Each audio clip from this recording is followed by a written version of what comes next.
A man is in the hospital after a cutting. It happened last night near South 2nd and Hickory. Right now, the extent of that person's injuries are unknown. A Papillion man accused of murdering his wife now booked into the Sarpy County Jail. 35-year-old Cameron Skaman was moved from the hospital. Investigators say he shot and killed his wife Coral inside their home. A Bennington couple is in jail accused of helping cover up the sexual assault of a child. Police say Joseph Bruce and Lindsay Smith knew about years of abuse, but instead of going straight to police, they tried to cut a deal. Nebraska Attorney General Mike Hilgers has approved new regulations from the state's Medical Cannabis Commission. He warns they could be overturned if the Nebraska Supreme Court strikes down the ballot initiative behind them. The rules now go to Governor Jim Pillen's desk. Well, millions of current and future college students will see some big changes to student loans.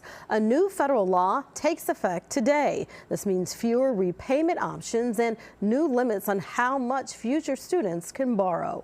Governor Jim Pillen will unveil some of the objects that will go on display at the Capitol to celebrate America's 250th birthday today. He'll also congratulate Nebraska's second-place winner in the America's Field Trip contest. The event starts at 10.